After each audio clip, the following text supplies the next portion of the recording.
আলহামদুলিল্লাহ রাব্বিল আলামিন ওয়াল আকিবাতু লিল মুত্তাকিন ওয়াসসালাতু ওয়াসসালামু আলা সাইয়্যিদিল আমবিয়া ওয়াল মুরসালিন মুহাম্মাদি ওয়া আলা আলিহি ওয়া আসহাবিহি আজমাইন। বা'দ। আলহামদুলিল্লাহ, আল্লাহ রাব্বুল আলামিনের দরবারে শুকরিয়া যে আজ খতমে বুখারীর আজকের এই দর্শে আমরা শরীক হতে পেরেছি। আমরা আজকে কিতাবুত তাওহীদের বাবুস সুয়াল বি আসমাইল্লাহি ওয়াল ইস্তিআযাতু বিহা এখান থেকে ইনশাআল্লাহ তেলাওয়াত করব এবং ব্যাখ্যা বিশ্লেষণ যেটা প্রয়োজন ইনশাআল্লাহ আমরা করব। তো আসো শুরু করি। বিসমিল্লাহির রহমানির রহিম। বাবুস সুয়ালি বি আসমাইল্লাহি ওয়াল ইস্তিআযাতু বিহা। এই অধ্যায় হচ্ছে বাবুন আস-সুয়ালু বি আসমাইল্লাহ অথবা বাবুস সুয়ালি বি আসমাইল্লাহ, আল্লাহ তাআলার নাম দিয়ে প্রার্থনা করা, ওয়াল ইস্তিআযাতি বিহা এবং আল্লাহর নাম দিয়ে আশ্রয় প্রার্থনা করা। যদি বাবু মুদাফ হয় তাহলে ইস্তিআযাতি, আর বাবুন যদি ওখানে আমরা তানবিন দিই তাহলে ইস্তিআযাতু, সুয়ালু ইস্তিআযাতু। আর যদি বাবু আমরা মুদাফ ধরি তাহলে বাবু সুয়ালি ওয়াল ইস্তিআযাতি, মানে আল্লাহ তাআলার নাম উল্লেখ করে আল্লাহর কাছে আশ্রয় চাওয়া। যেমন ইয়া কাদিরু, আউযু বি কুদরাতিল্লাহ, আমি আল্লাহর ক্ষমতার ওসিলায় কি চাচ্ছি, আশ্রয় চাচ্ছি। আউযু বি ওয়াজহিহি, আল্লাহর সত্তার ওসিলায় আমি আশ্রয় চাচ্ছি। আল্লাহুম্মা ইন্নী আউযু বিকা, আল্লাহ আমি আশ্রয় চাচ্ছি আপনার সত্তার ওসিলায় বা সত্তার নিকট। তো এইভাবে আল্লাহ তাআলার নাম এবং গুণাবলী দিয়ে প্রার্থনা করা যায়, আশ্রয় চাওয়া যায়। কোরআনে আছে ওয়ালিল্লাহিল আসমাউল হুসনা ফাদউহু বিহা, আল্লাহ তাআলার সুন্দর সুন্দর নাম আছে, তোমরা সেই নামগুলো দিয়ে আল্লাহর কাছে কি করো, প্রার্থনা করো। অভি ক্বালা হাদাসানা আব্দুল আজিজ ইবনে আব্দুল্লাহ ক্বালা হাদাসানি মালিকুন আন সাঈদ ইবনে আবি সাঈদ আল মাকবুরি আন আবি হুরায়রা রাদিয়াল্লাহু আনহু ওয়া আনহুম আনিন নবী সাল্লাল্লাহু আলাইহি ওয়াসাল্লাম ক্বাল ইজা জা আহাদুকুম ফিরাশাহু, তোমাদের কেউ যখন তার বিছানায় আসে, রাতের বেলায় ঘুমানোর জন্য বিছানায় আসে, ফালিয়ানফুদহু বিসনিফাতি সাওবিহি, সেজন্য তার কাপড়ের প্রান্ত দিয়ে বিছানাটা ঝেড়ে নেয়। সালাসা মাররাতিন, কয়বার? 3 বার। মানে আরব দেশের কোথাও চাদর পরতো, তো চাদরের একটা সাইড দিয়ে বিছানাটা ঝেড়ে নেয়। এখন চাদর দিয়েই ঝাড়তে হবে এটা জরুরি না, আপনি চাদর দিয়েও ঝাড়তে পারেন। আবার এখন আলাদা ঝাড়ুও পাওয়া যায় শুধু বিছানা ঝাড়ু দেওয়ার জন্য, শলার ঝাড়ু, পরিষ্কার ঝাড়ু, সেটা দিয়েও আপনি ঝাড়ু দিতে পারেন। মোট কথা চাদর দিয়ে ঝাড়ু দেওয়ার মধ্যে বা গামছা দিয়ে বা হচ্ছে যদি, তাহলে এখানে কি হয়, একটু বাতাসটাও লাগে। ওই যে কি বলে আপনার শলার ঝাড়ু দিয়ে ঝাড়ু দিলে শুধু হচ্ছে টাচ লাগে, তাই টাচে যেগুলো হচ্ছে একটু মোটা দানা ধুলাবালি সেগুলো চলে যায়, কিন্তু সূক্ষ্ম ধুলাবালি যদি একটু পিটান না দেওয়া হয় বা বাতাস না দেওয়া হয় যায় না। তো কিন্তু যদি আপনি কোনো মোটা তোয়ালে বা দিয়ে এভাবে ঝাড়ু দেন তাহলে বিছানায় টাচও লাগে, বাতাসও লাগে, ঠিক আছে। তো হাদিসে যেটা বলা হয় সেটার মধ্যে কিন্তু একটা আলাদা স্পেশালিটি আছে এবং এখানে ময়লা পরিষ্কার, ছোট ময়লা বড় ময়লা সব কিছুই পরিষ্কার হওয়ার একটা সুযোগ বেশি আছে। তো যাই হোক, যে কোনোটা দিয়ে ঝাড়ু দিলেই হবে। ওয়ালিয়াকুল, এবং সে যেন বলে, যখন সে বিছানায় ঝাড়ু দেওয়ার পরে বিছানায় পিঠ লাগাবে, সে যেন বলে বিসমিকা রব্বি, হে আল্লাহ আপনার নামের ওসিলায়, ওয়াদাতু জামবি, আমি আমার পাশ রাখলাম, মানে আমি শুইলাম। জাম্বুর মানে পাশ, সাইড, আমি আমার সাইডটা বিছানায় রাখলাম আপনার নামে। অবিকা আরফাউহু, আর আপনার ওসিলাই বা আপনার নামেই আমি উঠব, মানে ঘুম থেকে এই আমার সাইডটা উঠাবো। ইন আমসাক্তা নাফসি ফাগফিরলাহা, যদি আপনি ঘুমের ঘরে আমার নফসটাকে মানে আমার জানটাকে হচ্ছে রেখে দেন তাহলে আপনি তাকে মাফ করে দিয়েন। ওয়াইন আরসালতাহা ফাহফাজহা, যদি আপনি ছেড়ে দেন তাহলে তাকে আপনি হেফাজতে রাখেন। বিমা তাহফাজু বিহি ইবাদাকাস সলিহিন, আপনার নেককার বান্দাদেরকে যার দ্বারা আপনি সংরক্ষণ রাখেন, তা আমার আত্মাটাকেও তার দ্বারা আপনি কি রাখেন, সংরক্ষণে রাখেন। এখানে উদ্দেশ্য হলো বিস্মিকা রব্বি, এই যে আল্লাহর নামের ওসিলায় আল্লাহর কাছে আশ্রয় চাওয়া, যে আমি কি বলে বিছানায় পিঠ দিচ্ছি, যদি আমি ঘুমের ঘরে মারা যাই তাহলে মাফ করে দিয়েন। এই যে প্রার্থনা, তাই না? আসওয়াল বিসমিল্লাহ ও আসমাইহি বিআসমাইহি, আল্লাহ তাআলার নাম দিয়ে প্রশ্ন প্রার্থনা করা আল্লাহর কাছে। তো তরজমাতুল বাবের সাথে হাদিসের যে মিল এটি স্পষ্ট। তাবাহু ইয়াহইয়া ওয়া বিশরুল মুফাদ্দালি আন উবাইদিল্লাহি আন সাইদিন আন আবি হুরায়রা আনিন নবী সাল্লাল্লাহু আলাইহি ওয়াসাল্লাম ওয়া যাদা যুহাইরুন ওয়া আবু দামরাতা ওয়া ইসমাঈল ইবনে যাকারিয়া আন উবাইদিল্লাহি আন সাইদিন আন আবিহি আন আবি হুরায়রা আনিন নবী সাল্লাল্লাহু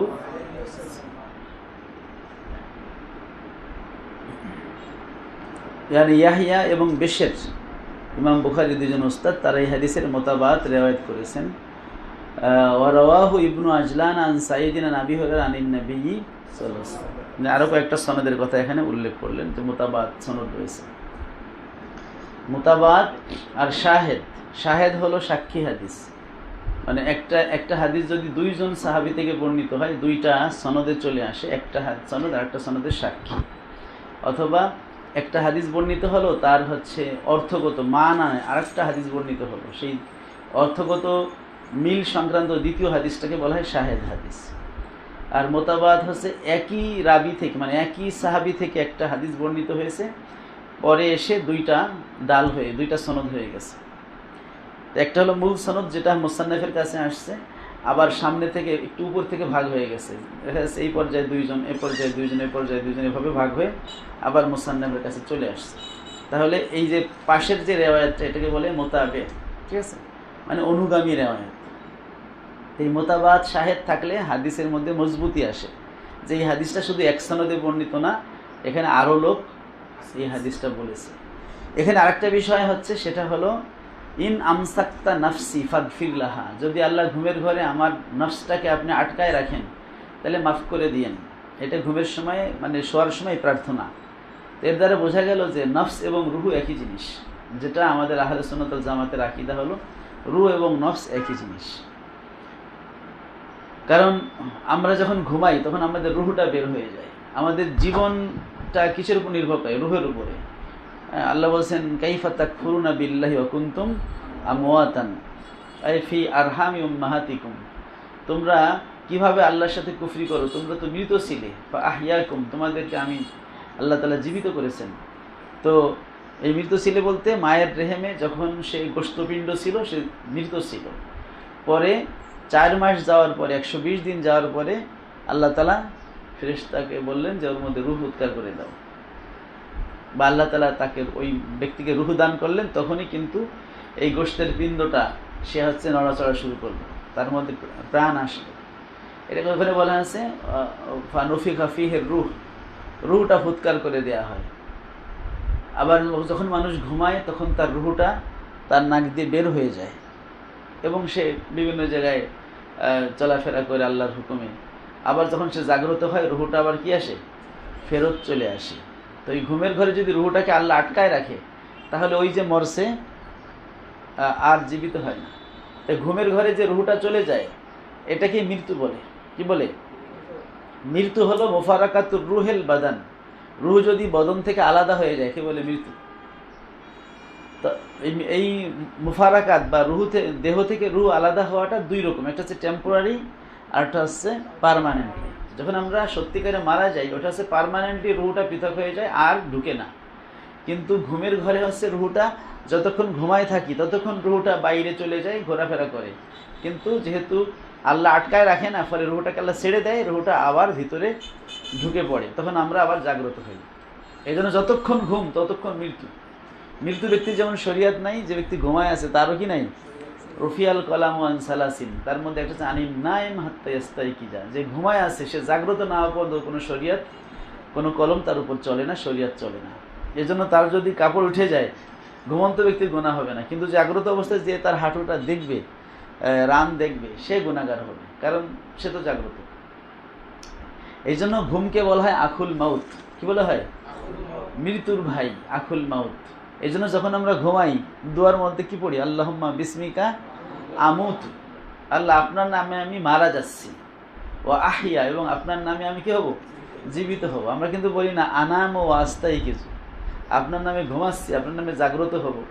এই জাগ্রত হওয়ার ঘুমানোটাকেই আমরা আমুত ও আহিয়া বলে প্রকাশ করতেছি। এই জন্য ঘুমটাও এক প্রকার মৃত্যু, কিন্তু এটা হচ্ছে টেম্পোরারি। এটা কি মানে হচ্ছে যতক্ষণ ঘুম ততক্ষণ মৃত্যু। ঘুম জাগ্রত হলো, ব্যক্তি উঠে গেল, তা হচ্ছে আবার তার জীবনটা সে ফিরে পেল। এই জন্য ওই যে হযরত উযাইর আলাইহিস সালাম, হ্যাঁ, ওনাকে কিন্তু আল্লাহ 100 বছর ঘুমায় রাখছিলেন। আমাতাহুল্লাহু মিয়াতা আমিন, আল্লাহ তাকে 100 বছর মউত দিয়ে রাখছেন, তারপরে তাকে জীবিত করছেন। দেখা গেল যে তার খাবারটা তখনও গরম আছে, আর তার যে গাধাটায় সে চড়ে গেছিল আছে না, আউকাল্লাজি মাররা আলা করিয়াতিন ওয়া হিয়া খাবিয়াতুন আলা উরুশিহা, ওই আয়াতের মধ্যে সেই ব্যাখ্যা লেখা আছে, ওইখানে সেই উযাইর ইসলামের ঘটনা লেখা আছে যে যিনি একটা এভাবে গাছের সাথে হেলান দিয়ে বসেছিলেন, গাছটা সেই হালাতে আছে, উনিও সেই হালাতে আছে, খাবারটাও গরম আছে, কিন্তু এর মধ্যে 100 বছর অতিবাহিত হয়ে গেছে। এই 100 বছরে এলাকা মানুষ পরিবর্তন হয়েছে, রাজা বাদশা পরিবর্তন হয়েছে, ওই এলাকা ধ্বংস হয়ে গেছে, আবার আবাদ হয়েছে। 100 বছরে তো অনেক পরিবর্তন হয়। এই আমাদের এই এলাকা তো 10 বছরে কি পরিবর্তন, ঠিক আছে। 10 বছর আগে এইখান দিয়ে আমি তাকসির শাখায় গেছি, হাঁটু পানি, বুট দিয়ে হাঁটু পানি দিয়ে কোথাও কোথাও মানে আর উঠানো যাইতো না, তো পায়জামা ভিজে যাইত এত পানি দিয়ে। এখন তো এখানে পানিই নাই, রাস্তাঘাট হয়ে গেছে, সব কিছু উঁচু হয়ে গেছে, বিল্ডিং হয়ে গেছে, 10 তলা বিল্ডিং, কত বড় বড়, চেনা যায় না। তো উনি বলেছিলেন যে আন্না ইউহিল্লাহু হাযিহি বাদা মাউতিহা, যে এইগুলো হচ্ছে আল্লাহকে কিভাবে আবার জীবিত করবেন, এগুলো তো সব ধ্বংস হয়ে গেছে। তখন আল্লাহ রাব্বুল আলামিন আমাতাহুল্লাহু মিয়াতা আমিন, 100 বছর আল্লাহ তাকে মৃত্যু দিয়ে রাখলেন। এই মৃত্যু বলতে আনামাহু, ঘুমায় রাখলেন, কারণ ঘুমটা এক প্রকার কি মৃত্যু। 100 বছর পরে আল্লাহ তার জানটা আবার ফেরত দিছে। আল্লাহ বলছেন কাম লাবিস্তা, কয় লাবিস্তু ইয়াওমান আও বাদা ইয়াওম, একদিন অথবা সকালে আসছে, আমাদের বিকাল, হয়তো একদিন হবে, নাইলে এই অর্ধেক দিন হবে। আল্লাহ বলছেন উনজুর ইলা তামিকা ওয়া শারাবিকা লাম ইয়াতাসান্নাহ, এইগুলো এখনো বাসি হয় নাই, পচে নাই, গন্ধ হয় নাই। হ্যাঁ, ইলা হিমারিকা কাইফা নুনশিজুহা লাহমা, সেই গাধাটাকে আল্লাহ আবার জীবিত করে দিছে। বাড়িতে গিয়ে কেউ তারে চিনে না। উযাইর নামে একজন ছিল শুনছি, কিন্তু সে তো কবে মারা গেছে, সে হারাই গেছে, তারে আমরা খুঁজে পাই না। এক বুড়ি বলছে যে তুমি যদি উযাইর হও তাহলে তুমি তাওরাত মুখস্থ শোনাও, কারণ উযাইর আলাইহিস সালামের তাওরাত কি ছিল, মুখস্থ ছিল। তা সে মুখস্থ শোনাইছে, তখন বলছে হ্যাঁ তাহলে তুমি উযাইর।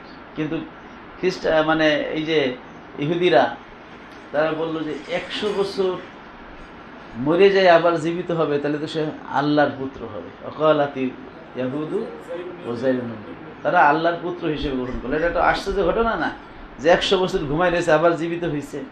মানুষ মরে গেলে কি জীবিত হয়? যাই হোক, আমরা যেটা বলছিলাম যে ঘুমটা এক প্রকার মৃত্যু। ঘুমের সময় যেটা নিয়ে যাওয়া হয় সেটা কি, রূহ।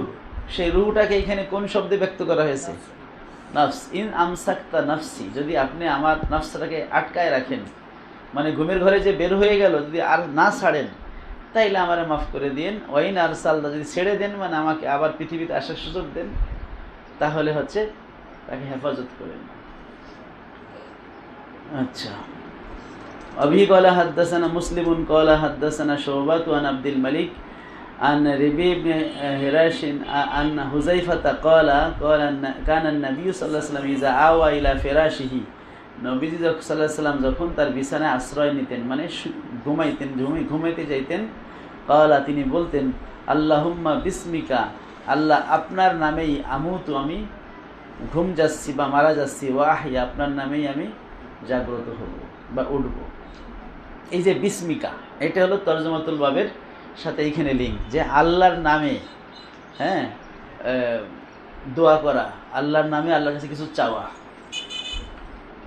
ওয়া ইজা আসবাহা, এবং যখন তিনি সকালে উঠতেন, কলা, বলতেন আলহামদুলিল্লাহিল্লাযী আহইয়ানা, ওই সমস্ত প্রশংসা ওই আল্লাহর, যিনি আহইয়ানা, আমাদের কি করেছেন, জীবিত করেছেন, বাদামা আমাতানা, মৃত্যু দেওয়ার পরে, মানে ঘুম যাওয়ার পরে আবার জাগ্রত করেছেন, ওয়া ইলাইহিন নুশুর, আর তার কাছেই কি হবে, আমাদের উঠতে হবে। নসর শব্দের মূল অর্থ ছড়িয়ে যাওয়া। এখানে কিয়ামতের ময়দানে কবর থেকে উঠে কিয়ামতের ময়দানের মানে সেই হাসরের ময়দানের দিকে যাওয়াকে বলে নসর। হাসর মানে একত্র করা, নসর মানে ছড়িয়ে পড়া। তো এখানে হচ্ছে প্রত্যেকে যে বিভিন্ন জায়গায় আছে সেখান থেকে কবর থেকে যে উঠবে এটাকে নসর। তারপরে সবাই হাসরের যে মূল আরাফাতের ময়দানের দিকে যে একত্র হবে সেটা হলো হাসর।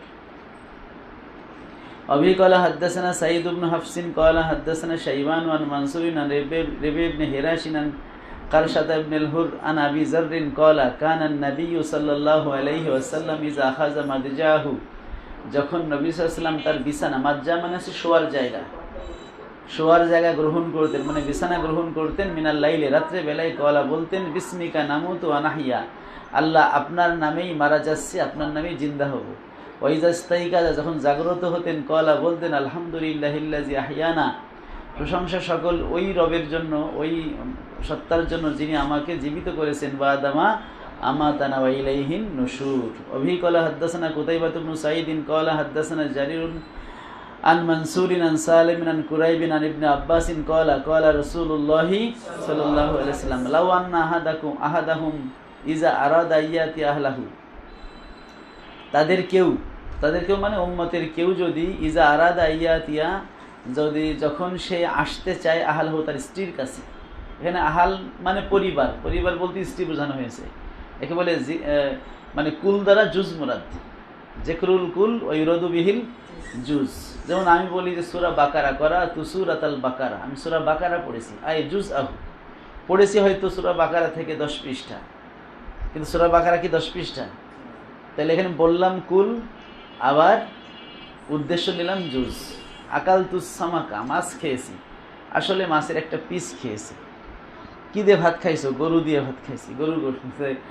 পুরো গরু দিয়ে তো খায় নাই, গরুর একটা টুকরা দিয়ে। তো অনেক সময় কুল উল্লেখ করে জুজ মুরাদ নেওয়া হয়, আবার জুজ উল্লেখ করে কুল মুরাদ নেওয়া হয়। একে বলে মাজাজে মুরসাল। কি বলে? মাজাজে মুরসাল। তো এখানে আহাল, যদিও আহাল মানে পরিবারের সবাই, আহালের অন্তর্ভুক্ত স্ত্রী ছেলে মেয়ে সবাই আহাল, কিন্তু এখানে স্ত্রীকে বোঝানো হয়েছে। তাই কুল বলে কি উদ্দেশ্য? জুজ। একে বলে মাজাজে মুরসাল। এখন মাজাজে মুরসাল কেন করা হয়েছে? ইঙ্গিত করার জন্য। কারণ স্ত্রী তো পর্দার ভিতরে থাকবে, তাই না? তো তাকে খোলামেলা না আনাই ভালো। এই জন্য স্ত্রীর সাথে যে জাতীয় কথাগুলো আছে সেগুলো সরাসরি না বলে একটু কেনায়াতান বা ইঙ্গিতে বললে এটা কি থাকে, একটু আদব বজায় থাকে।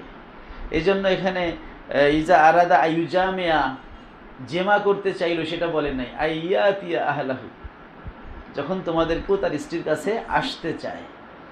এর দ্বারা উদ্দেশ্য হলো স্ত্রীর সাথে জেমা করতে চায়, কিন্তু সেইটা শব্দটা একটু মানে অশ্লীলতার পরিপূর্ণ, কি বলে, অশ্লীল শব্দ হয়ে যায়, একটু খারাপ শোনা যায়।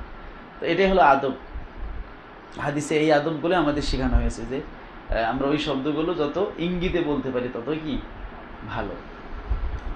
তো তাদের কেউ যখন তার স্ত্রীর কাছে আসতেছে ফাকালা, অথবা সে যদি বলে, মানে জেমা, স্ত্রীর সাথে জেমা করার পূর্বে যদি এই দোয়াটা পড়ে, বিসমিল্লাহি, আল্লাহর নামে, আল্লাহুম্মা জান্নিবনা শাইতান, হে আল্লাহ শয়তানকে আমাদের থেকে দূরে রাখুন, ও জান্নিবিশ শাইতানা মা রাযাকতানা, এবং এই জেমার মাধ্যমে আমাকে আল্লাহ যে সন্তান দান করবেন তার থেকেও শয়তানকে কি রাখুন, দূরে রাখুন।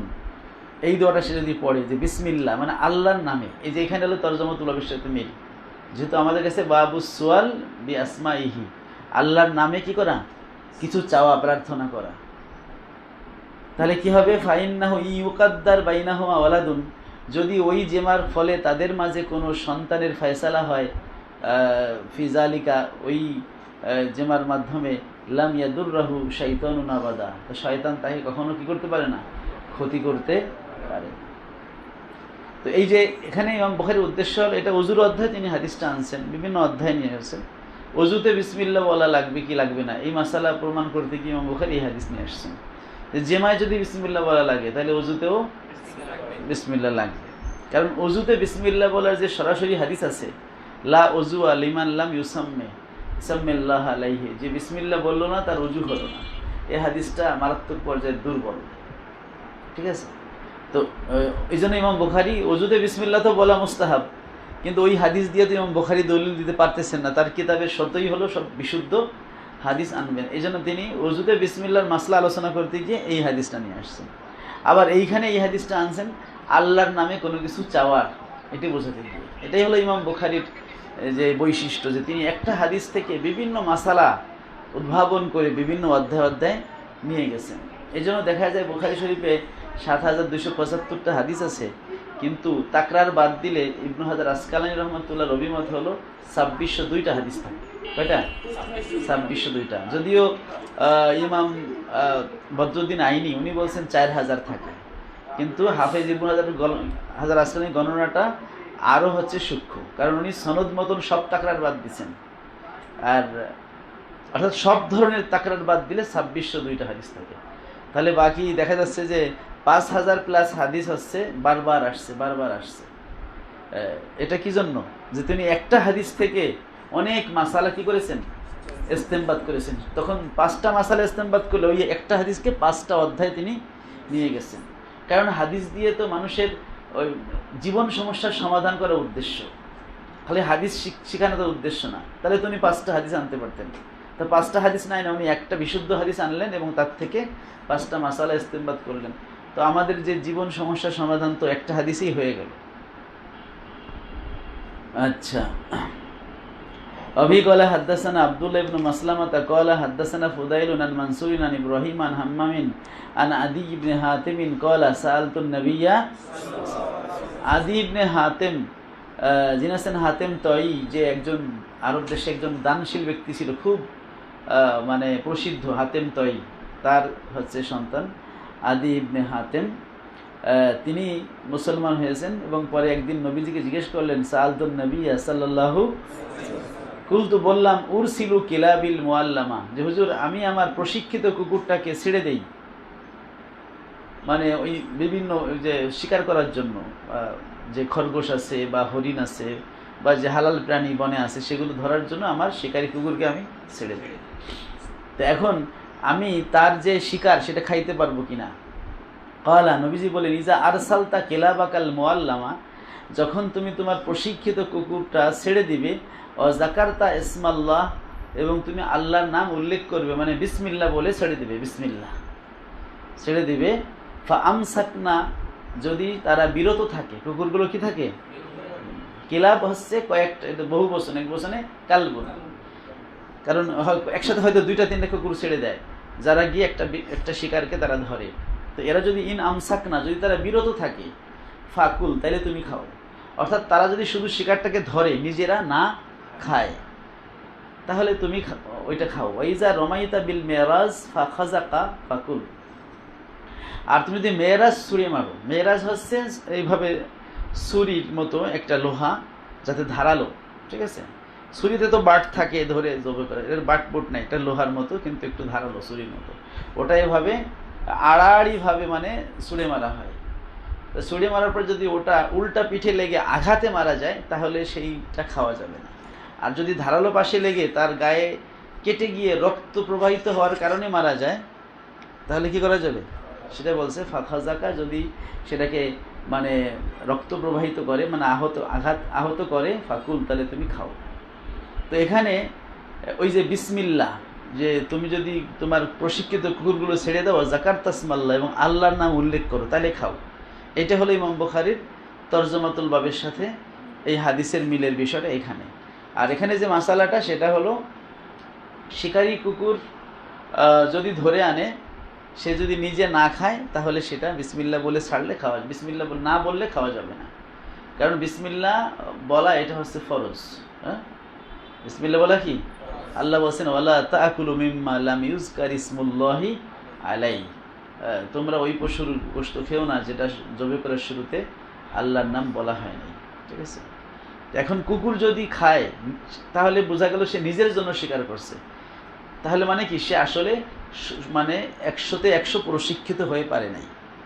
আর কুকুর সেটা তো হিংস্র জন্তু এবং তার লালাও তো নাপাক, এই জন্য তার শিকার খাওয়া যাবে না। তবে সেই কুকুর যদি মুআল্লাম হয়, প্রশিক্ষিত হয়, তাহলে খাওয়া যাবে। তাই কুকুর যদি নিজে খায়, তার মানে কি, সে মালিকের কথা শোনে নাই, মানে সে সত্যিকারে প্রশিক্ষিত হয় না। এই জন্য বলছি ইন আমসাক না ফাকুল, যদি তারা নিজেরা বিরত থাকে, শুধু গিয়ে ধরে নিয়ে আসছে, তাহলে তুমি এটা জীবিত থাকলে জবাই করে তুমি খাইতে পারবে। আচ্ছা, আর মেরাজ, মেরাজ মানে যেটাই হবে ছুড়ে মারা হয়। আবার তীর যদি মারা হয় তাহলে বিসমিল্লাহ বলে তীর মারলে সেটা জবাই করার প্রয়োজন হয় না, কারণ তীরে তো ধারের কারণে মারা যায়, তার গায়ের হচ্ছে কেটে যায়, রক্ত প্রবাহিত হয় এবং মারা যায়। কিন্তু বন্দুকের গুলিতে যদি মারা যায় সেটা খাওয়া যাবে। তো ফুকাহে কেরাম বলছেন যে বন্দুকের গুলিতে আসলে আঘাতে মারা যায়, এটা ধারের কারণে মারা যায় না। এই জন্য বন্দুকের যে ভোতা গুলি থাকে, মানে তো বল থাকে, বল, তাই না, এটা তো চোখা থাকে না, বল থাকে। তীর তো চোখা থাকে এবং চোখাটা তার গায়ে লাগে। আর বন্দুক হলো মেয়েরাজের মতো, মেয়েরাজ যদি উল্টা পিঠে লাগে, মানে ওই যেটাকে ধার নাই, ভোতাপাশ, তাহলে কিন্তু সে বাড়িতে দৌড়ে মারলো, বাড়িতে মানে আঘাতে মারা গেল, ওটা খাওয়া যায় না। কিন্তু যদি ধারালো পাশ লাগে তাহলে তার কেটে গেল এবং রক্ত প্রবাহিত হয়ে মারা গেল। এই জন্য বন্দুকের গুলিতে যদি কোনো প্রাণী সে হচ্ছে মানে মারা যায়, যদি তার জান বের হওয়ার আগে আপনি ছুরি চালাইতে পারেন তাহলে খাওয়া যাবে। আর যদি জান বের হওয়ার আগে আপনি খুঁজে পাইতে পাইতে মারা গেছে, তাহলে কি করা যাবে না, খাওয়া যাবে না। বলেন।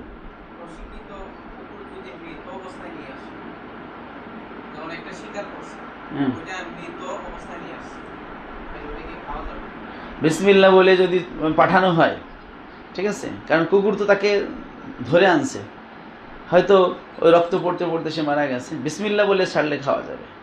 নিজেরা না খাইলে, হাদিসে যেটা বলা আছে, নিজেরা না খাইলেই খাওয়া যাবে। अभी قال حدثنا يوسف بن موسى قال حدثنا أبو خالد الأحمر قال سمعت هشام بن عروة يحدث عن أبيه عن عائشة قالت قالوا يا رسول الله صلى الله عليه وسلم إن هنا أقواما।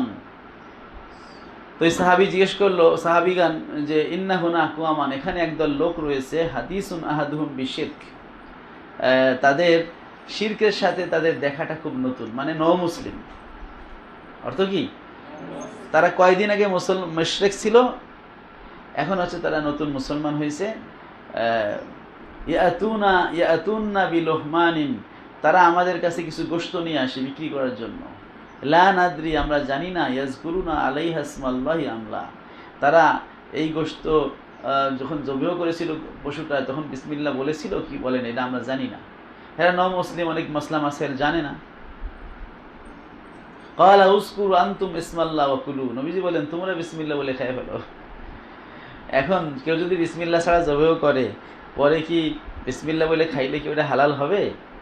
আসলে বিষয়টা সেরকম না। এখানে সাহাবাই, যেহেতু তারা মুসলমান, যেহেতু তারা কি মুসলমান, তো আল্লাহর নামেই জবাই করে, তো খামাখা তারা নও-মুসলিম বলে তাদের ব্যাপারে সন্দেহ করা ঠিক না, সন্দেহ করা ঠিক না। এই জন্য সাহাবায়ে কেরাম যে খামাখা সন্দেহ, বিনা প্রমাণে সন্দেহ করছিল যে তারা বিসমিল্লাহ বলছে কি বলছে না আমরা তো জানি না। এই জন্য নবীজি তাদের মনের যেই একটা মানে দ্বন্দ্ব আছে, যে একটা সন্দেহ, ওটা দূর করার জন্য বলছে তোমরা বিসমিল্লাহ বলে খায় ফেলো। এর মানে এটা উদ্দেশ্য না যে কেউ যদি কোনো কাফের যদি বিসমিল্লাহ ছাড়া জবাই করে আর আপনি বিসমিল্লাহ বলে খাইলে হালাল হবে, এটা উদ্দেশ্য না। কাফের বা মুশরিক জবাই করলে কখনোই হালাল হবে না। আহলে কিতাব যদি জবাই করে আর বিসমিল্লাহ বলে হালাল হবে, তবে যদি তারা তাদের নবীদের নাম উল্লেখ করে, মানে শিরিক করে, যেমন বিসমি ঈসা এভাবে যদি বলে, তাইলে সেটা খাওয়া যাবে না। হ্যাঁ, মুসলমানও যদি আল্লাহর নাম ছাড়া অন্য কারো নাম বলে, ঠিক আছে, তাহলে সেটা খাওয়া জায়েজ হবে না, সেটা মুর্দা। আল্লাহর নামে জবাই করলে, এখন মুসলমান যদি ভুলে বিসমিল্লাহ পরিত্যাগ করে, তো হানাফি মাযহাব মধ্যে সেটা কি করা যাবে, খাওয়া যাবে। আর ইমাম শাফি রাহমাতুল্লাহ বলেছেন আল মুসলিমু ইয়াজবাহু বিসমিল্লাহ সাম্মা ওয়া লাম ইউসাম্মা, মুসলমান সে আল্লাহর নামেই জবাই করে, সে বিসমিল্লাহ মুখে বলুক আর না বলুক, মানে ইচ্ছাকৃত বিসমিল্লাহ ছেড়ে দিলেও শাফি মাযহাব মধ্যে সেটা খাওয়া যাবে। কারণ প্রত্যেক মুসলমানের হৃদয়ে আল্লাহ আছে, কারণ তার তো ঈমান আছে। ঈমান মানে কি, আল্লাহর প্রতি বিশ্বাস। তো ঈমান তো তাকে তার বুকের মধ্যে থাকে, তার কলবে, তাইলে তার কলবে আল্লাহর যেহেতু ঈমান আছে, তাহলে আল্লাহর নাম আছে কিনা। এই জন্য ইমাম শাফি রহমতুল্লাহ ফতোয়া দিচ্ছেন যে মুসলমান জবাই করলে খাওয়া যায়। আর ইমাম মালিক রহমতুল্লাহ বলছেন সম্পূর্ণ উল্টা, উনি বলছেন যে আল্লাহ বলছেন ওয়ালা তাকুলু মিম্মা লাম ইউজকার ইসমুল্লাহি আলাই, আল্লাহর নাম উল্লেখ না করলে তোমরা সেটা খাইও না। সুতরাং ইচ্ছা করে বিসমিল্লাহ বাদ দেখ আর ভুলে বাদ দেখ, ওটা খাওয়া আর শাফি রহমতুল্লাহ বলছেন যে যাবে, আর আবু হানিফা রহমতুল্লাহ মাঝখানে, যে যদি ইচ্ছা করে বাদ দেয় খাওয়া যাবে না, ভুলে বাদ গেলে, যেহেতু এই উম্মতের জন্য ভুলটাকে আল্লাহ মাফ করে দিচ্ছে, নিসিয়ান যেটাকে বলে, যেমন আমরা রোজার সময় যদি কেউ ভুলে খেয়ে ফেলায়, নিসিয়ানান খতা আন্না, রোজার কথা মনেই নেই যে সে রোজা, প্রতিদিন ফজরের সময় ওযু করার সময় একটু পানি খায়, তা পয়লা রোজার দিন অনেক সময় অনেকে পানি খেয়ে ফেলায়, তাই না? এতে রোজা ভঙ্গ হবে না, এটা না খাওয়ারই শামিল। ওরকম ভুলে বিসমিল্লাহ বাদ যাওয়া, বিসমিল্লাহ বাদ না যাওয়ারই, এই ঘুমায় কিনা, ঘুমায় না।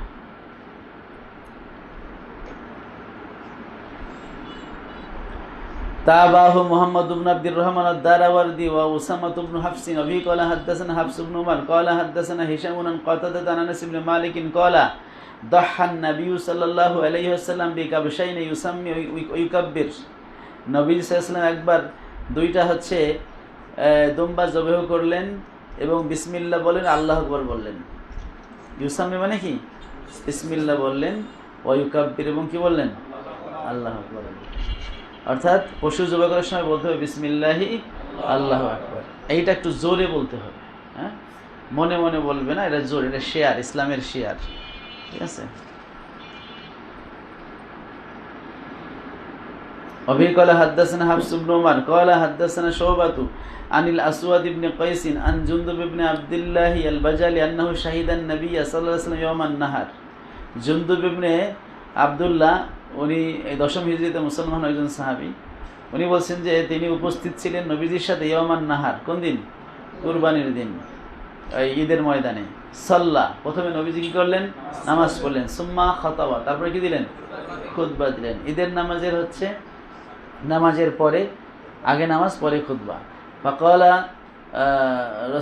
মান যাবাহা ক্বাবলা ইউসাল্লিয়া, যে ব্যক্তি জবেহ করলো ক্বাবলা ইউসাল্লিয়া, নামাজের আগে, ফালিয়াজবাহ, সে যেন জবেহ করে মাকানহা উখরা, ওটার জায়গা আরেকটা। অর্থাৎ ঈদের নামাজের পরেই কুরবানি করতে হবে। ঈদের নামাজের আগে যদি কেউ কুরবানি করে তাহলে তার কুরবানি হবে না, ওখানে আরেকটা জবেহ করতে হবে। এক্ষেত্রে মাসালা হলো আমাল্লাম ইয়াজবা, আর যে জবেহ করেনি, ফালিয়াজবা বিসমিল্লাহ, সেজন্য আল্লাহর নামে, এই যে বিসমিল্লাহ, আল্লাহর নামে কোনো কাজ করে, এখানে তরজমাতুল বাবের সাথে মিল। আচ্ছা, আরেকটা হাদিস, আচ্ছা এটা অন্য প্রসঙ্গ। তো এখানে কথা হচ্ছে যে ঈদের নামাজের আগে জবেহ করা যাবে না, জবেহ করলে সেটা হবে খাওয়ার জন্য। শাতুর, নবী কি বলছেন? শাতুল লাহাম, তুমি যেটা করছো, এক সাহাবী আবু দারদা, উনি এভাবে ভুল করে ফেলছিলেন, নবীজি বলেন সেটা হলো শাতুল লাহাম, গোশতের হয়েছে, ওটা কুরবানি হয় নাই, তো ওইটা তুমি খাইয়ে ফেলাও, ওখানে আরেকটা কুরবানি করো। কুরবানিটা যেটা আহকাম অনুযায়ী করতে হবে নামাজের পরে। তবে শর্ত হলো যে এলাকায় নামাজ হয়, যে এলাকায় কি নামাজ হয়? ঈদের নামাজ হয়। কিন্তু কারো বাড়ি যদি থাকে মরুভূমির মধ্যে, যেখানে ঈদের নামাজ হয় না, ওখান থেকে দেখা যাচ্ছে 10 মাইল 20 মাইল দূরে গিয়ে, শহরে গিয়ে বা কোনো লোকালয়ে গিয়ে নামাজ পড়তে হয়, তাহলে তার জন্য ফজরের পরেই জবেহ করা জায়েজ আছে। কিন্তু যে এলাকায় ঈদের নামাজ হয়, শহর বা শহরতলি বা জুমা হয়, সেই এলাকায় ঈদের নামাজ যেখানে হবে, ঈদের নামাজ যে এলাকায় হবে, ওই এলাকায় সে ঈদের নামাজ পড়ার আগে কি করতে পারবে না? জবেহ করতে পারবে না। এটা এলাকা, এটা ব্যক্তি না। যে সাপোজ আমি ওই এলাকায় 6টায় নামাজ, এই এলাকায় 7টায় নামাজ, তা আমি ওই এলাকায় 6টায় নামাজ পড়ে এসে আমি এখানে জবেহ করলাম, এটা না। যে এলাকায় ঈদের নামাজ হয়, ঠিক আছে, সে এলাকায় ঈদের নামাজের আগে কি করতে পারবে না? জবেহ করতে পারবে না। এখন ঢাকা শহর, এটা তো এই মসজিদে ওই মসজিদ, ওই মসজিদের নামাজ হয়, এখানে সমস্যা নেই, ঠিক আছে। এক মসজিদে যে সাপোজ এই মসজিদে আমি ওই মসজিদেও নামাজ পড়ি মাঝে মাঝে, আবার এই মসজিদেও পড়ি। এখন ঈদগাহের সময় কি করলাম? আমি এই মসজিদের নামাজ পড়ে আমি জবেহ করলাম, এতে আমরা আশা করি হয়ে যাবে, ঠিক আছে। যেহেতু পুরোটা মিলেই একটা শহর, ঈদের নামাজের পরেই হয়েছে। তবে নিজে নামাজ অবশ্যই কী করবে? পড়ে নেবে।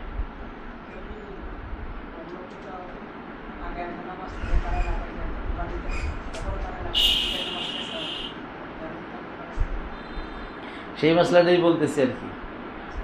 যদি গ্রামের মধ্যে যেখানে ঈদের নামাজ হয় না, ঠিক আছে, সেইখানে মানে নিয়ম হলো পশু জবেহর স্থানটাই হলো আসল। ব্যক্তি নামাজ পড়লো কি পড়লো না, সাপোজ আমি এক জায়গায় ঈদের ইমামতি করি, তা আমার মসজিদে হয়তো 10টায় নামাজ, কিন্তু আমি যে এলাকায় থাকি ওইখানে 7টায় নামাজ। তাহলে আমি কি করবো? আমি এখানে তো নামাজ পড়লাম না, কিন্তু ঈদের নামাজ হয়ে গেছে 7টায়, তাহলে আমি 7টা, সোয়া 7টায় বা 7:30টায় আমি কোরবানি করতে পারবো, আমি নামাজ পড়ি আর না পড়ি। ঠিক আছে, এলাকায় নামাজ হলেই চলবে।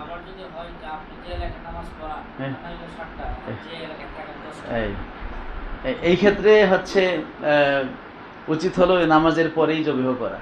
ঠিক আছে, কিন্তু যদি গরুটা ওই এলাকায় নিয়ে জবাহ করে নিয়ে আসে, হ্যাঁ,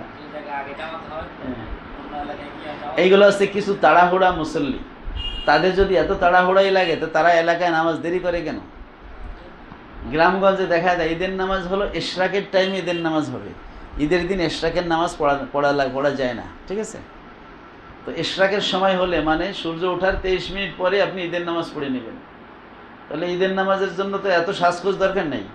আপনি সবাই ফজরের নামাজে শরীক হবে, নামাজের পর একটু জিকির আজকার তসবিহ তাহলিল কোরআন তেলাওয়াত করলো, সূর্য উঠে গেল, এরপরে সবাই দাঁড়ায়, যেমন মক্কা শরীফে ওইভাবে ঈদের নামাজ পড়ে, আলাদা কোনো সাজসজ্জা নাই। সবাই ফজরের নামাজে আসে, তারা জানে যে ফজরের নামাজে শরীক না হলে ঈদের নামাজ পাবো না। আর আমাদের ঈদগাহে যারা আসে অধিকাংশ কি করে না, ফজরের নামাজ পড়ে না। তো যার ফরজ হয় না তার কি ঈদের নামাজ হয়? তার তো ঈদের নামাজ হয় না। তো শরীয়তের মতেই মানে ফরজ থাকলে ওয়াজিব হবে না। ঠিক আছে, এমনকি আগের ফরজ থাকলে পরের ফরজ হয় না। আমার যদি জোহর কাজা থাকে, আমার আসর পড়লে হবে না, আগে জোহরটা কাজা করে নিতে হবে। শুধু 3 অবস্থায়, যদি স্মরণ না থাকে, যদি টাইম এত সংকীর্ণ যে ওইটা পড়তে গেলে আবার এইটাও ছুটে যাবে, ঠিক আছে, তাইলে হচ্ছে জায়েজ, নাইলে কাজাটাকে পড়ে নিতে হবে। তাই আপনার ফজরই যে পড়ে নাই, এই জন্য আমাদের দেশের এই সংস্কৃতিটা চেঞ্জ করা দরকার। আমাদের দেশে অনেক সংস্কৃতি চেঞ্জ হয়েছে, যেমন তারাবির নামাজে হুমাহুম তেলাওয়াত করা, এটা দেখা যাবে যে 90% এলাকা থেকে চেঞ্জ হয়ে গেছে। এখন সব হাফেজরাই কী করে, আস্তে আস্তে পড়ে, এবং হেফজোখানাগুলোতে এটা প্রায় 95% চেঞ্জ হয়ে গেছে। অধিকাংশ হেফজোখানায় এখন ধীরে ধীরে তেলাওয়াত করে। ঠিক আছে, আগে হেফজোখানাতেই হচ্ছে তাড়াতাড়ি তেলাওয়াত শিখাতো, পরে হাফেজ সাহেবরা তাড়াতাড়ি পড়তো। এখন গ্রামগঞ্জে এখনও তাড়াতাড়ি পড়ার নিয়ম আছে, কিন্তু শহর বন্দরে বলা যায় যে 95 থেকে 98% শহরের মসজিদে আস্তে তেলাওয়াত, মানে হদর তেলাওয়াত, হদর তেলাওয়াত। তো এটা যদি চেঞ্জ হইতে পারে তাহলে ওখানেও চেঞ্জ করা যায়, ওখানেও চেঞ্জ করা যায়। যেমন আমাদের আরেকটা সমস্যা হলো ইফতারি। ইফতারিতে আমরা এত সময় ব্যয় করি যে ইফতারির জন্য প্রায় 20 মিনিট, 25 মিনিট, আধা ঘন্টা পর্যন্ত আমাদের নষ্ট হয়। এমনিতে মসজিদে 15 মিনিট দেয়, বাসায় ইফতার করে আসতে পারে। অথচ মাগরিবের নামাজ বেশি বিলম্ব না করে পড়া, এটা সব মাযহাবের ফতোয়া। অন্য মাযহাব তো হচ্ছে সব নামাজই আওয়াল ওয়াক্তে পড়া মুস্তাহাব, আর হানাফি মাযহাবে মাগরিবের নামাজ আওয়াল ওয়াক্তে পড়া মুস্তাহাব। অন্য জোহরের ওক্তে বলা আছে শীতকাল হলে তাড়াতাড়ি, গরমকাল হলে দেরিতে, কিন্তু মাগরিবে শীতকাল হোক আর গরমকাল হোক, মাগরিবের নামাজ আজানের পরে মুয়াজ্জিন মিনার থেকে নেমে আসতে যত সময় লাগে, মানে একটা ছোট সূরা, এই সূরা ইখলাস বা সূরা কি বলে ওই যে ইন্না আতাইনা কাউসার, এটা পড়তে যতটুকু সময় লাগে আজানের পরে এর চেয়ে বেশি বিলম্ব করা ঠিক না। হ্যাঁ, মুস্তাহাব হলো সাথে সাথে দাঁড়াই যাওয়া, আজানের পরে মুয়াজ্জিন আসতে আসতে যতটুকু দেরি লাগে সে তার মিনার থেকে আইসে মাইক টাইক ঠিকঠাক করে একামত দেবে, মানে তাড়াতাড়ি, হয়তো 1 মিনিট 2 মিনিট দেরি করবে। তো সেটা শুরু হয়েছে এখন বিভিন্ন এলাকায়, দেখি কওমি হুজুররা এরা সেই জুমান মাগরিবের নামাজের আজানের পরে এরা 5 মিনিট ওয়াজ করে, এটা বলে বিদাত না। আলিয়াওয়ালাদের দেখবেন না, যে সমস্ত মসজিদের ইমাম সাহেব আলিয়া এখানে নাই, যে সমস্ত মসজিদ ইমাম সাহেব কওমি, আমি দেখছি অধিকাংশ কয়েকজন নামাজ পড়ে হাঁটতে, যখন বিকেলবেলা হাঁটতে গিয়ে মাগরিবের নামাজ পড়তাম বিভিন্ন মসজিদ, এখন এগুলো ওয়াজ করতেছে। খামা কেন ওয়াজ করবে? আপনি মনে করছেন যে যদি একটু ওয়াজ করি মুসল্লিরা হচ্ছে কি ওযু করে আসবে, আপনি মুসল্লিদের আলিশে বানিয়ে দিতেছেন। মুসল্লি চিন্তা করবে যে এখনো তো 5 মিনিট আছে, হুজুরে ওয়াজে উঠছে আরো 5 মিনিট আছে, ও বাসাতে দেরি করে বেরোবে। আর যদি এভাবে কয়েকদিন স্ট্রিক্টলি শুরু করেন যে মাগরিবের নামাজের আজান মানে হচ্ছে 1 মিনিট পরে নামাজ, সব নামাজের ক্ষেত্রে নিয়ম আছে যে আজানের পরে মুসল্লি ইস্তেনজা এবং ওযু করে মসজিদে আসতে যতটুকু সময় লাগে এতটুকু সময় দিতে হবে, এটা তিরমিজি শরীফে আছে। কিন্তু মাগরিবের ব্যাপারে এই ছাড় নাই। রাসূলুল্লাহ সাল্লাল্লাহু আলাইহি ওয়াসাল্লামের হাদিসে আমরা দেখি, আর সব মাযহাবে মাগরিবের নামাজ তাড়াতাড়ি, কারণ মাগরিবের নামাজ তো বেলা ডুবতেছে আমরা দেখতেছি, এই জন্য সবাই বেলা ডুবার আগেই মসজিদের কাছে এসে হাজির থাকে। আপনি 2-4 দিন পড়লে ওই মুসল্লি আর চিন্তা করবে যে না, এখন তো 5 মিনিট টাইম দেয় না। সুতরাং আপনি তাদেরকে নামাজ ধরানোর জন্য বা আপনি দেরি করতেছেন, ওয়াজ করতেছেন, এটা তো আর এক বিদাত। তো এই বিদাত জায়েজ, হ্যাঁ। আর শুধু মিলাদ শরীফ পড়লে হলো না জায়েজ। সাহাবায়ে কিরাম, এখন যদি আমরা ধরে আটকাই দিই, রাসূলুল্লাহ সাল্লাল্লাহু আলাইহি ওয়াসাল্লাম মাগরিবের পর ওয়াজ করছেন, সাহাবায়ে কিরাম করছেন, তাবেইন করছেন, আইম্মায়ে মুজতাহিদিন করছেন। এখন থেকে 50 বছর আগেও যে সমস্ত প্রখ্যাত আলেমেরা দিন ছিলেন, তারা কেউ মাগরিবের নামাজের আগে ওয়াজ করছেন? তাহলে সেটা কেন কওমি হুজুররা সবাই করতেছে?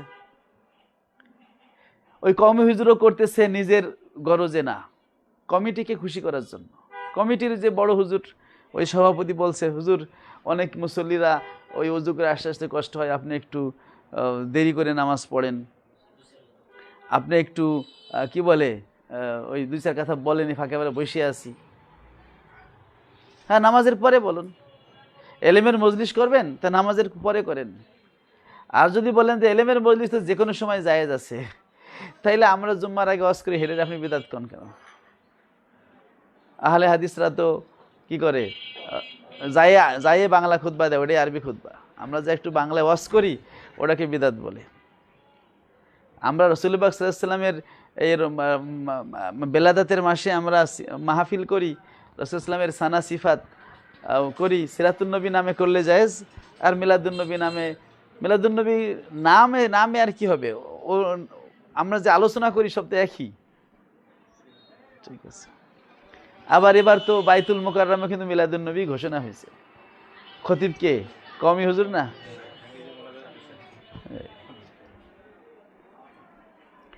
তো যাই হোক, এইগুলো হচ্ছে যে এক প্রকার মানে বৈষম্য, অন্যায়। দলিল হলে সবার জন্যই সমান, না হলে নাই, না হলে নাই। তো যাই হোক, এই যে ঈদের নামাজে খামাখা বিলম্ব করা, এটাও সম্ভব। যেই লোকটা ফজরের সময় উঠতে পারে না, দেরি হয়, ওই লোক যদি কখনো তার যদি বিদেশে যাওয়ার ফ্লাইট থাকে রাত 4টায়, সে কি যায় না? তার যদি বাস থাকে, ট্রেন থাকে, তাহলে সে ধরে না? ধরে তো, ওই দিন ঠিকমতো উঠতে পারে। এই জন্য যদি এরকম থাকতো সিস্টেম যে ঈদের নামাজ যারা ফজর পড়বে তারা ঈদের নামাজ পড়বে, মানে জামাতে শরিক হবে, এশরাকের পরেই আমরা নামাজ পড়ে ফেলাবো, তাইলে আর এই ধরনের কোনো মাসলা টাসলার ভেজাল টেজাল হইতো না। কারেন্ট চলে গেছে না?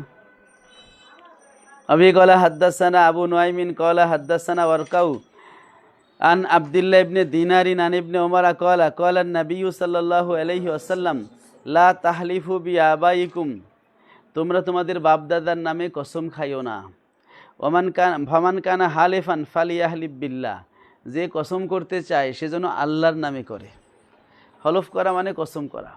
কসম করলে আল্লাহ তাআলার নাম, আল্লাহ তাআলার সিফাত দিয়ে কসম করা যায়। আল্লাহর কসম, হ্যাঁ, রহমানের কসম, রহিমের কসম খাওয়া যাবে। আল্লাহর সিফাতের নাম, আল্লাহর ইজ্জতের কসম, আল্লাহর কুদরতের কসম খাওয়া যায়। অর্থাৎ আল্লাহ রাব্বুল আলামিনের জাত ও সিফাত ছাড়া অন্য কিছুর কসম খাওয়া যায় না। আল্লাহর কিতাবের কসম, আল্লাহর কালামের কসম খাওয়া যায়, কিন্তু কোরআনের কসম এভাবে বলা উচিত না। কারণ কোরআন যদি কালামুল্লাহ উদ্দেশ্য হয়, তাহলে সেটা আল্লাহর সিফাত এবং গায়রে মাখলুক, তাহলে শপথটা ওকে আছে। কিন্তু কোরআন দ্বারা যদি নুসখা মুরাদ হয়, যার মধ্যে আমাদের এই অক্ষর কালা কালা অক্ষর দিয়ে লেখা আছে, তাহলে এটা তো মাখলুক, তাহলে এটা তো আল্লাহর সিফাত না, তাই না? তাহলে একটা সংশয় থেকে গেল যে কোরআনের কসম বললে কোনটা উদ্দেশ্য নিছে। এই জন্য ওলামায়ে কেরাম বলছেন কোরআনের কসম এভাবে বলা ঠিক না, বরং যদি বলতে চায় তাহলে আল্লাহর কালামের কসম বলবে যে আমি আল্লাহর কালাম হাতে নিয়ে বলতেছি, যা বলবো সত্য বলিব, সত্য বই মিথ্যা বলিব না। তাহলে আল্লাহর কালাম কথাটা উল্লেখ করলে তাহলে আর সংশয় থাকবে না, তাহলে বিনা সংশয়ে জায়েজ। এই জন্য কোরআনের কসম কথাটা বলা ঠিক না। তবে যদি কেউ বলে ফেলে তাহলে তার কসম হয়ে যাবে এবং ভাঙলে কাফফারা দিতে হবে। ওরকম নবীজির নামে কসম খাওয়া ঠিক না, কারণ নবীজিও গায়রুল্লাহ। কিন্তু আল্লামা ইজ্জুদ্দিন ইবনে আব্দুস সালাম রহমতুল্লাহ আলাইহি তিনি বলেছেন, যদি কেউ নবীর নামে কসম খেয়ে ফেলে তবে নবীর তাজিমে এই কসমটা হয়ে যাবে এবং সে ভাঙলে কাফারা দিতে হবে। যদিও তার এই ধরনের কসম খাওয়া ঠিক না, শুধু আল্লাহর নামে। কার নামে? এখানে বলা হয়েছে পিতা মাতার নামে, বাপ দাদার নামে কসম খাইও না, যেটা হচ্ছে আরব দেশের লোকেরা, এরা পিতার নামে কসম খাইতো। এখনও গ্রামগঞ্জে বলে তোর মরা বাপের মাথা খাস।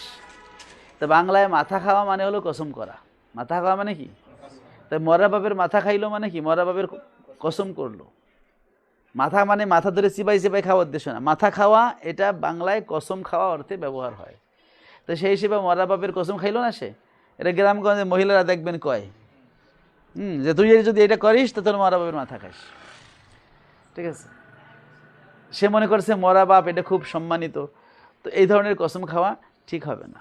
কসম যদি করতে হয়, প্রয়োজন হয়, তাহলে আল্লাহর নামে।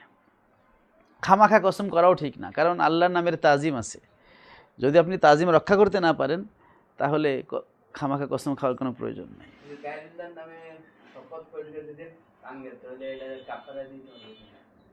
না, গায়রুল্লাহর নামে কসম করলে তো কসম হবে না, ওটা গুনার কাজ হবে। গায়রুল্লাহর নামে কসম করলে কসম হবে না, ওটা গুনাহ হবে। এজন্য তার তাওবা করতে হবে। কি করতে হবে? আল্লাহর কাছে তাওবা ইস্তেগফার করতে হবে। শুধু আল্লাহর নামে বা আল্লাহর জাত ও সিফাতের নামে কসম কাটলে সেই কসমটা কমপ্লিট হবে, এবং ভঙ্গ করলে যেহেতু আল্লাহর তাজিম নষ্ট করলো সে, কারণে কি দিতে হবে? কাফারা দিতে হবে। কসম 3 প্রকার।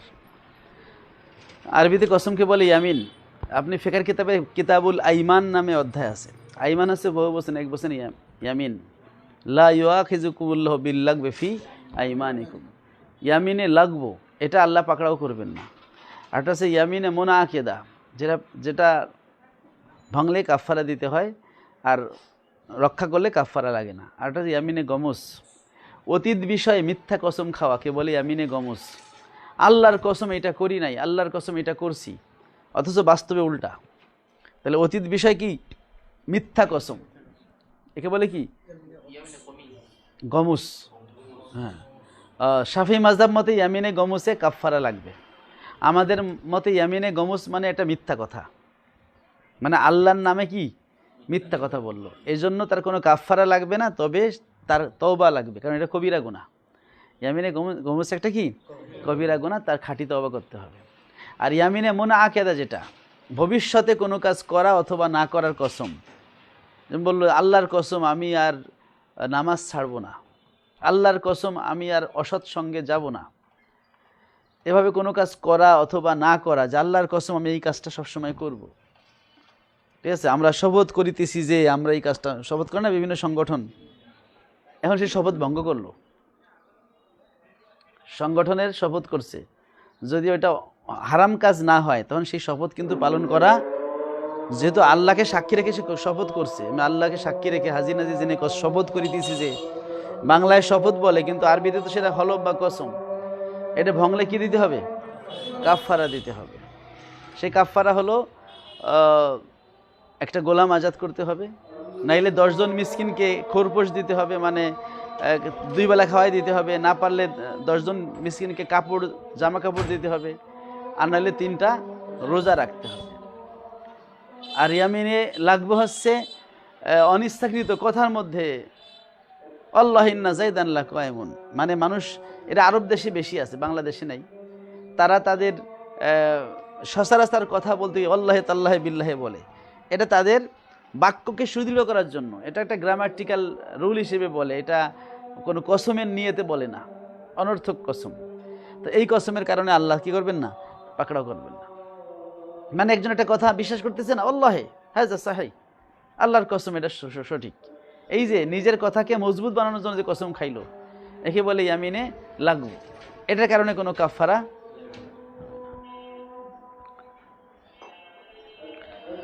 ওহ, এটুকু থাক, অনেক গরম লাগতেছে।